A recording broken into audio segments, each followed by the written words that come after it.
पे आती है दुआ बन के तमन्ना मेरी, रब पे आती है दुआ बन के तमन्ना। Assalamu alaikum dear students, how are you? I hope you all are fine. This is Bahariya Model School PNAD Maripur and I am your chemistry teacher Shazia Amin, going to conduct your 7th lecture. So students, today we are going to start our chapter number 5, chemical bonding. So topics we are going to study today: introduction, formation of chemical bonds, types of chemical bonds, ionic bond or electrovalent bond. So what are our learning objectives? To define chemical bond and its types, to describe the cause of formation of chemical bond, to describe the formation of ionic bond with example, and to understand characteristics of the ionic bond. So student, have you ever observed that all the things around you are the combination of atoms and molecules, like animals, plants, rocks, soil, all are made up of atoms and molecules. So that means there is some force which holds the atoms together in a molecule. Otherwise क्या होता, हमें atoms freely move करते नज़र आते और किसी भी चीज़ की existence ना होती. So दुनिया में जितनी भी चीज़ें हैं वो किससे मिलके बनी हुई हैं? एटम्स और मॉलिक्यूल्स के कम्बिनेशन से मिलके बनी हुई. ठीक है, सिर्फ ग्रुप 8A के एलिमेंट्स जिनको नोबल गैसेस कहा जाता है वो फ्री स्टेट में हमारी एयर में नोबल गैसेस मौजूद हैं. ठीक है, अदरवाइज जितने भी एलिमेंट्स हैं they are all are present with some sort of combination. ठीक है, सो कंबाइंड फॉर्म में सारे एलिमेंट्स मौजूद हैं. So that's mean there is some force of attraction which holds these atoms together to form a molecule और compound. So this force which holds them together in a molecule or crystal is known as chemical bond. ठीक है, तो ये bond force of attraction क्या कहलाती है? जो atoms और आयंस को जोड़ के रखती है, ये फोर्स क्या कहलाती है? केमिकल बॉन्ड कहलाती है. ठीक है, so before the electrostatic structure of the atom this force of attraction between atoms was mystery. ठीक है, साइंटिस्ट के लिए एक मिस्ट्री थी कि आखिर कौन सी चीज़ इन एटम्स को, कौन सी ताकत इन एटम्स को जोड़ के रखती है. ठीक है, पर जब जो है वो इलेक्ट्रॉनिक स्ट्रक्चर सामने आया हमारे पास एटम का, that atom is made up of electrons, protons and neutrons. So then scientist said that this force of attraction between atom is actually electrostatic in nature. ठीक है, कि जो फोर्स ऑफ अट्रैक्शन है जो एटम्स को आपस में जोड़ के रखती है ये इलेक्ट्रोस्टैटिक इन नेचर है. और जो बॉन्ड बनता है दो एटम्स या दो से ज़्यादा एटम्स के दरमियान is actually due to the transfer of electrons और बिटवीन द टू एटम्स. ठीक है, इलेक्ट्रॉन्स ट्रांसफ़र होते हैं. और कौन से इलेक्ट्रॉन्स ट्रांसफ़र होते हैं? वैलेंस शेल के इलेक्ट्रॉन्स. ठीक है, आउटर मोस्ट शेल के इलेक्ट्रॉन्स. सो एक एटम का जो न्यूक्लियस है जिस पे पॉजिटिव चार्ज है वो दूसरे एटम के इलेक्ट्रॉन्स को अपनी तरफ अट्रैक्ट करता है. ठीक है, उसके वैलेंस शेल को अट्रैक्ट करता है और जो भी लॉस या गेन ऑफ इलेक्ट्रॉन होता है वो बिटवीन द वैलेंस शेल्स होता है. Okay, so what are the cause of formation of chemical bond?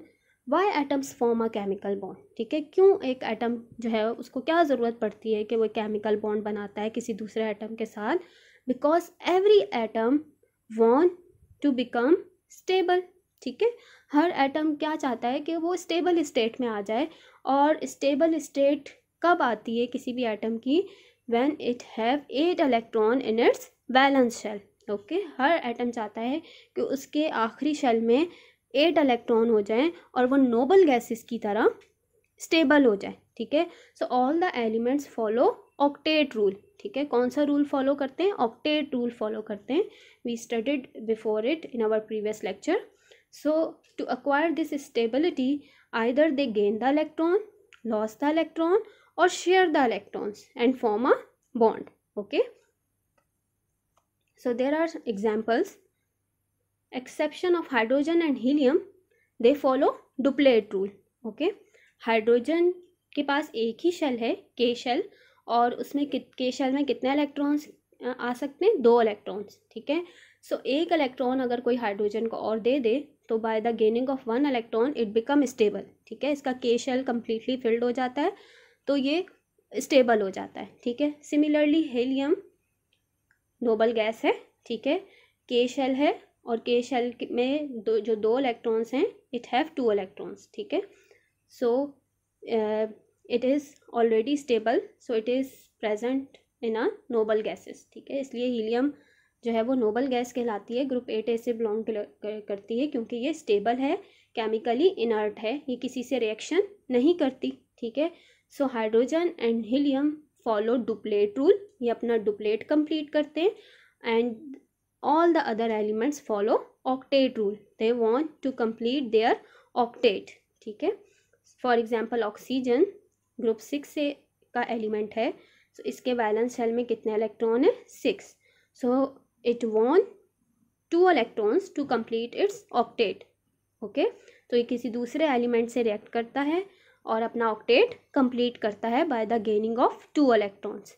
Similarly chlorine belongs to group 7A elements, इसके वैलेंस शेल में कितने इलेक्ट्रॉन्स हैं 7, सो ऑक्टेट कंप्लीट करने के लिए डैट्स मीन इसको किसी दूसरे एटम से रिएक्ट करना पड़ेगा, उससे बॉन्ड बनाना पड़ेगा और एक इलेक्ट्रॉन उससे गेन करके ये अपना ऑक्टेट कंप्लीट करेगा, okay.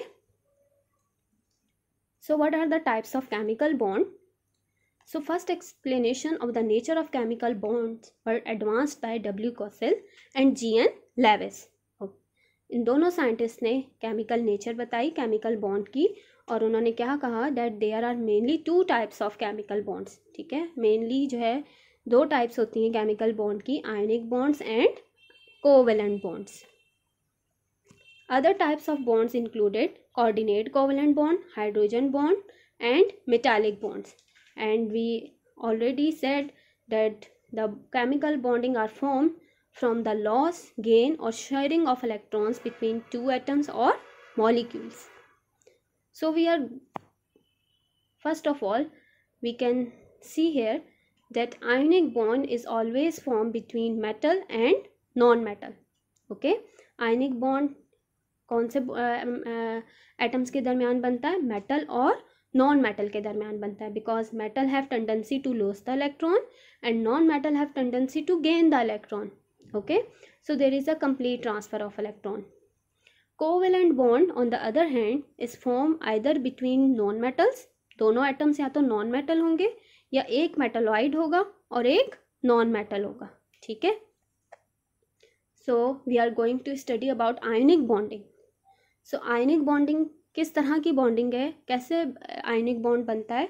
It is a type of chemical bond which involves a transfer of electron from one atom to another atom, okay. It is form by the complete transfer of electron.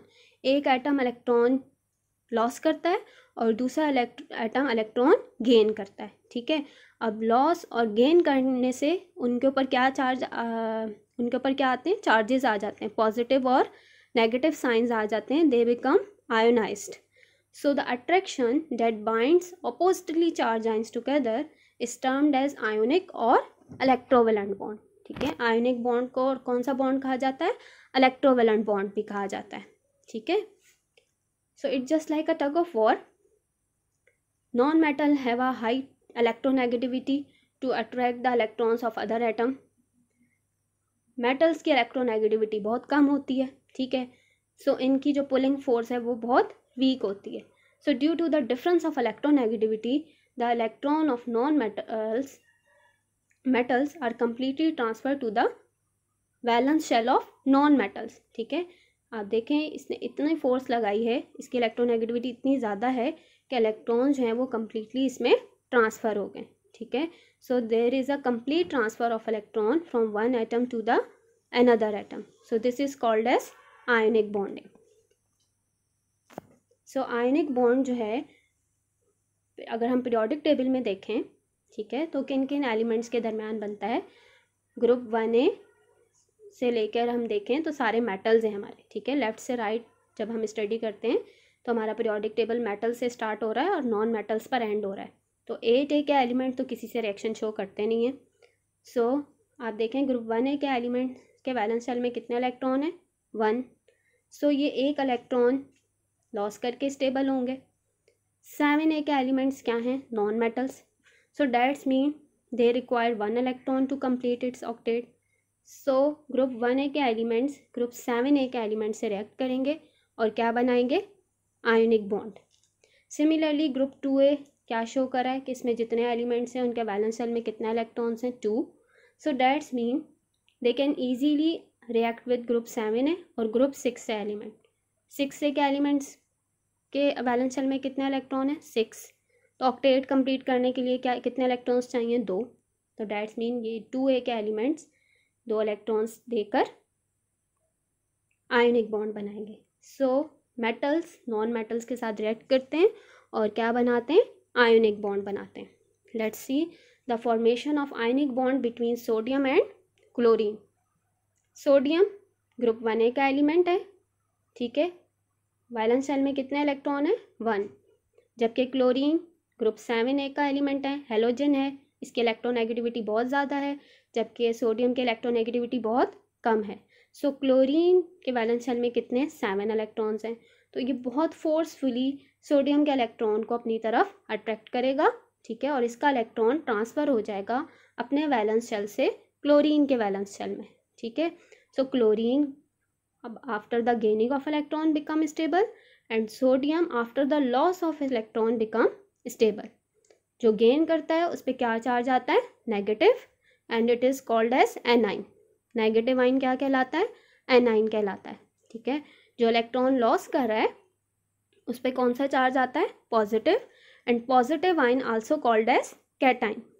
So this force of attraction which hold these opposite charge ions together, it is called as ionic bonding or electrovalent bonding. Okay. So this is the equation form. Sodium के valence shell में 1 electron है, ये अपना 1 electron loss करेगा और उस पर क्या चार्ज आ जाएगा? पॉजिटिव, ठीक है। क्लोरीन के वैलेंस शेल में 7 है, तो ये 1 इलेक्ट्रॉन गेन करेगा और इसका भी ऑक्टेट कंप्लीट हो जाएगा और इस पर क्या चार्ज आ जाएगा? Negative. So this positive and negative sodium and chloride ions combine and form NaCl, that is the common salt, ठीक है। सोडियम क्लोराइड कॉमन सॉल्ट जो हम घरों में इस्तेमाल करते हैं, ठीक है। सो लॉस ऑफ इलेक्ट्रॉन हमेशा प्रोडक्ट साइड की पर लिखा जाता है, जबकि गेन ऑफ इलेक्ट्रॉन हमेशा रिएक्टेंट साइड पर आता है। There are another example, potassium भी ग्रुप 1a का एलिमेंट है और ब्रोमीन ग्रुप 7a का, ठीक है। सो इसके वैलेंस शेल में 7 इलेक्ट्रॉन है और इसके वैलेंस शेल में 1 इलेक्ट्रॉन है। तो ये 1 इलेक्ट्रॉन ब्रोमीन में ट्रांसफ़र होगा, इट बिकम्स ब्रोमाइड आइन, और potassium after the loss of electron become potassium आइन, ठीक है, and they combine and form potassium bromide which is also a salt, because 7a के एलिमेंट्स क्या बनाते हैं? सॉल्ट्स बनाते हैं। सेकेंड है आपके पास ग्रुप 2a का एलिमेंट मैग्नीशियम, उसके वैलेंस शेल में कितने इलेक्ट्रॉन हैं? 2। सॉरी,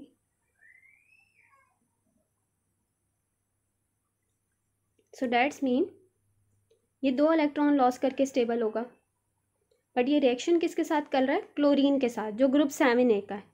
तो क्लोरीन को तो 1 ही इलेक्ट्रॉन चाहिए ऑक्टेट कंप्लीट करने के लिए, ठीक है, बट जितने ये लॉस करेगा उतने ही गेन करने वाले भी मौजूद होने चाहिए। सो एक और क्लोरीन भी यहाँ पे इसके साथ रिएक्ट करेगा, ठीक है। एक क्लोरीन रिएक्ट नहीं कर सकता क्योंकि मैग्नीशियम 2 इलेक्ट्रॉन लॉस कर सकता है, तो लेने वाले भी 2 होने चाहिए, ठीक है, या कोई ऐसा होना चाहिए जिसमें 2 इलेक्ट्रॉन्स की कमी हो। तो 7a के 2 एलिमेंट्स यानी 2 क्लोरीन जो हैं वो इसके साथ कंबाइन होंगे, तो मैग्नीशियम 1 इलेक्ट्रॉन एक क्लोरीन को ट्रांसफ़र करेगा, दूसरा इलेक्ट्रॉन दूसरे क्लोरीन को ट्रांसफ़र करेगा, ठीक है, and after the loss of 2 electrons it becomes magnesium आइन। क्या चार्ज आएगा? +2, क्योंकि इसने कितने इलेक्ट्रॉन लॉस किए हैं? 2। एक इस क्लोरीन ने ऐड किया, गेन किया, और एक इस क्लोरीन ने, तो इन दोनों पे क्या चार्ज आ गया? -1 and -1, and they form MgCl2, magnesium chloride, that is also a salt. So what are the general characteristics of the ionic compounds? We know that they have very strong electrostatic force of attraction between positive ions and negative ions. so they are very strong. They are solids at room temperature, and due to the strong force they have high melting and boiling points. We know that they are formed between metal and non-metal, and because of high electrostatic force of attraction they cannot conduct electricity, क्योंकि electricity को conduct करने के लिए क्या required होते हैं, electrons और space, ठीक है. बट ये इतनी मजबूती से एक दूसरे के साथ जुड़े हुए होते हैं कि इसमें से इलेक्ट्रिसिटी कंडक्ट नहीं होती in solid state. But when we melt it, ठीक है, अगर हम इनको मेल्ट करें या इनको वाटर में डिज़ोल्व करके इनका सोल्यूशन बना दें तो क्या होते हैं, अपने आइंस में ब्रेक हो जाते हैं, पॉजिटिव और नेगेटिव आइंस में. Now they have space to conduct the electricity. So in melted form and in aqueous solution they are very good conductors of electricity. But solid form में इनमें से electricity pass नहीं होती. Solubility की अगर हम बात करें, they are always soluble in polar solvents. Okay, polar solvents वो सॉल्वेंट जिनमें पॉजिटिव और नेगेटिव चार्जेस हों. So like dissolve in like. So इन पे भी आइंस मिलके जो है वो बने हुए होते हैं, इन पे पॉजिटिव और नेगेटिव चार्ज होता है. सो ये पोलर सॉल्वेंट्स में ही डिज़ोल्व होते हैं. Non polar solvents like petrol, benzene, carbon tetrachloride, इनमें ये डिज़ोल्व नहीं होते. ठीक है, जितने भी ऑर्गेनिक कंपाउंड्स हैं जो नॉन पोलर इन नेचर होते हैं, ठीक है, उनमें डिज़ोल्व नहीं होंगे. So they are dissolve in water and other polar solvents, because water भी क्या होता है, पोलर इन नेचर. ठीक है, पार्शियल पॉजिटिव और पार्शियल नेगेटिव चार्ज होता है वाटर के मॉलिक्यूल में. So easily dissolve in water और other polar solvents. So home task क्या है आपका, लेक्चर को रिवाइज करना है और इससे रिलेटेड क्वेश्चन आंसर याद करने हैं. फिगर्स ड्रॉ करनी है 5.1 और 5.2. ठीक है, जो फॉर्मेशन ऑफ सोडियम क्लोराइड हमने पढ़ा उसकी डायग्राम बनानी है. इसके अलावा मैग्नीशियम ऑक्साइड की एक एग्जांपल है, उसकी डायग्राम बनाएंगे. क्वेश्चन नंबर 2, 3 एंड 4 जो है वो आपकी बुक का है, पेज नंबर 95 से 96. उसको सॉल्व करना है और कॉपीज़ में लिखना है. ठीक है, thank you student. The lecture will be